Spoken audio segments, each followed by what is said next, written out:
Pittsburgh Steelers taking on the Tampa Bay Buccaneers. Right at the convergence of the Three Rivers on Art Rooney Drive, we welcome you to Heinz Field in Pittsburgh, Pennsylvania.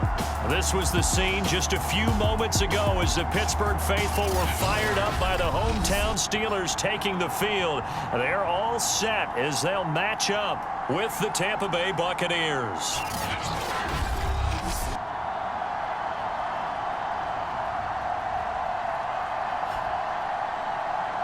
With Charles Davis, as always, I'm Brandon Gaudin. Charles, you talk about storylines in this one. I think it begins and ends with our two quarterbacks, certainly two of the best in the business. And nowadays, I don't think you can get by for long periods of time without a top-flight quarterback. The way the game is played, with all the responsibility he has and how the game flows through him, if he's not on the top of his game, your team's not going to benefit at all. So the Steelers offense getting set for their first drive. And they'll be led out by the guy under center, Charles, their quarterback. And the guys on the other side of the ball know they'll have to be on their toes. And it's obviously not just the passing, but the running element that makes him dangerous. He ran for over 100 yards in that game last week, so keeping him contained will be a big emphasis for this defense.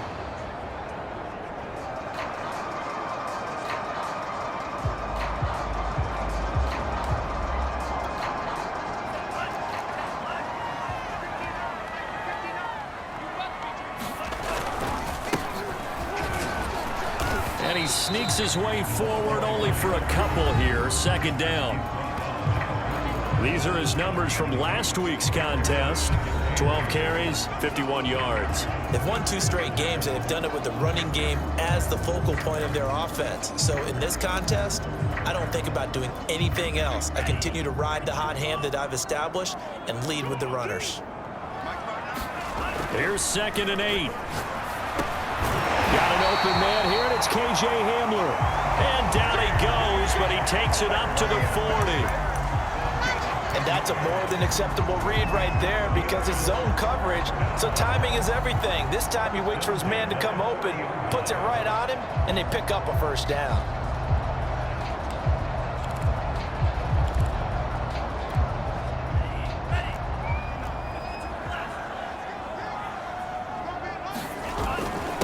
Now a handoff here to his running back. And he stopped immediately there. Call it no gain on the play, and it'll be 2nd down.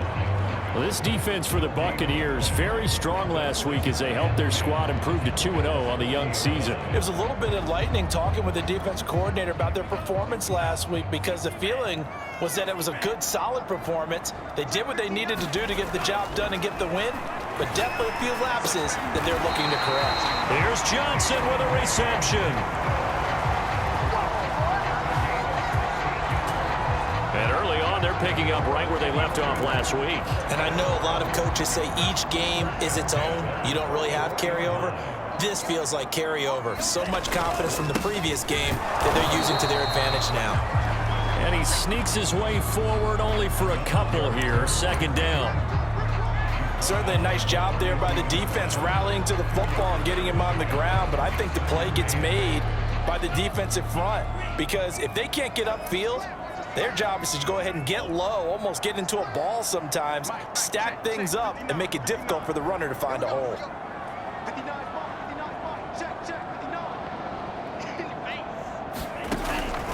Looking to throw. Eluding the pressure right. And his throw here is incomplete. Quarterbacks work all the time on manipulating a defense with their eyes and their head movement. In this case, he just stared the receiver down. That allowed for excellent coverage, able to knock that one away. On 3rd down, he'll drop to throw. And he comes back with one complete. And he will have a Steelers first down as they're able to get the 3rd down conversion. Nice job keeping that opening drive alive, and they're in plus territory, that part of the field where you really want to convert on 3rd down. They did. Big-time pickup for them, and now I think the aggressive play callers think to themselves, this part of the field, I take my shot at the end zone, because the closer you get to the end zone, the field gets condensed. Makes it a lot tougher to run those routes. You still got a chance to actually run past people right now. Take your shot at the end zone early in the down and distance count. The last run good for 2. Here's 2nd and 8.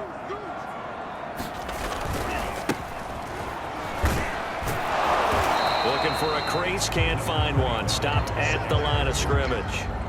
2 runs in a row, but only 2 yards to show for it. When we talk about defenders, specifically linebackers, keeping their eyes in the right spot, he had that eye down the entire time. And you know that's not easily done because they throw a lot of misdirection at you. They try and fool you and get your eyes in the wrong place. But you're right about that one. He correctly figured that one out and made a really nice play. Flushed out right. And they'll have it in the red zone before he crosses over out of bounds. That's something you have to be aware of as a defense and have to find a way to account for him. And if you're not going to use a spy, you're telling your guys to keep your eyes on him because when he breaks out and makes plays like that, all he does is hurt you. Have to at least be able to contain him somewhat. There they could not.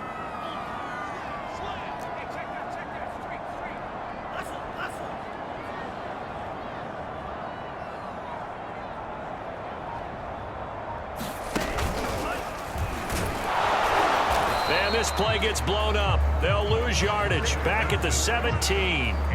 They'll lose a yard there, and it's 2nd and 11. This defense is a difficult one to prepare for, one of the best in the league. They'll come at you from all angles, and they did a nice job there stopping him for a loss. Maybe just a slight detour on what's been a strong drive. Here's 2nd and 11. Going to give this time to the tailback. And he'll be stopped after a gain of only a couple down to the 15-yard line. Just not a whole lot of room to operate there on that carry. No, not at all. They did a really nice job staying in their proper places and not allowing any lanes to open up. And looks like they've got 6 DBs on the field here for a 3rd and 9. Back to throw here. And caught in the end zone. Touchdown, Steelers. KJ Hamler. His 2nd touchdown on the season. And the Steelers take the ball down the field and score on their opening drive. A long opening drive, but a very successful opening drive. We call that methodical, I guess, when it takes that many plays. Methodical and almost like a boxing match where you're hitting them with body blows. They can withstand them here. Look, they gave up the touchdown, but you don't feel like a knockout is there. But they keep doing that in the 4th quarter. That's when the knockout occurs. It becomes tough for that defense if they're on the field that long to see if they can continue that in future drives. Extra point right down the middle, and that makes the score 7-0.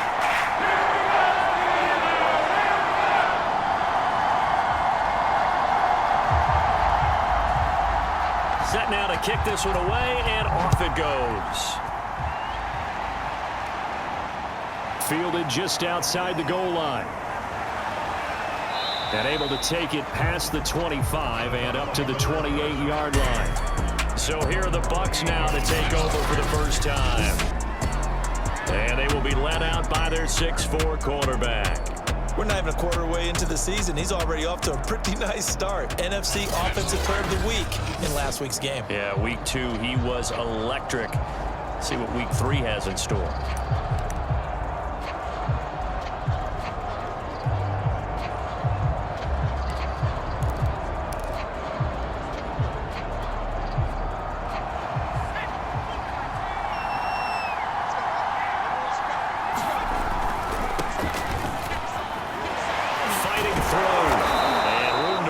He's up past the 35-yard line. It's a 7-yard carry to set them up with a 2nd and 3.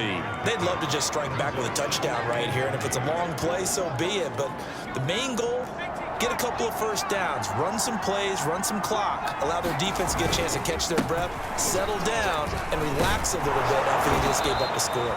And this is going to be a Bucs first down as he's able to get this up past the 40. Charles, they won last week despite him not running the ball well. They told us need to get him going. Runs like that help. And they talked to us about leaning on him because, as you noted, last week they didn't have to. Still won the ball game. They leaned on other people to give them the yardage that they needed, but they really want him to be that guy, and that's what they're doing early in this game.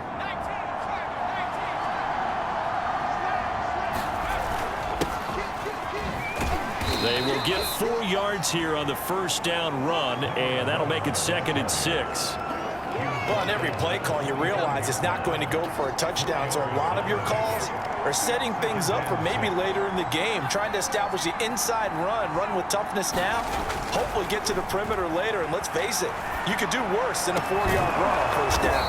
And he takes this one down almost all the way to the 30.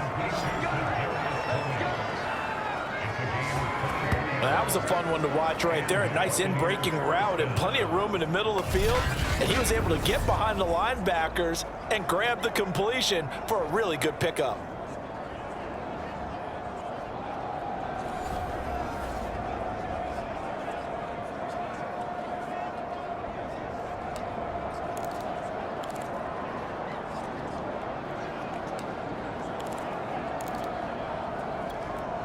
Operating out of Steeler territory now. Here's 1st and 10 at the 32-yard line. They'll set up to throw. And he will find his man on the outside. They'll contain him to just 4. 2nd down. But it appears that they read man defense and went to the out route. And what you have to do on that one is the receiver's got to make sure he works the defender towards the middle of the field to give himself space to cut to the outside and have that ball delivered with good timing, and they got it done. And he'll give it here to his running back. Down to the 25. 3 yards is half of what they needed. Now can they get the other 3 here on 3rd down?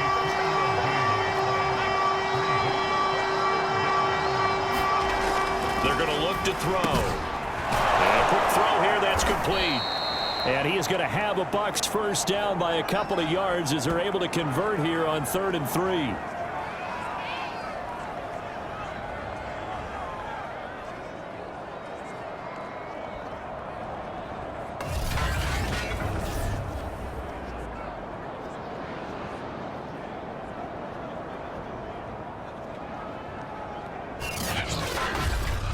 After one, 7-0 on EA Sports.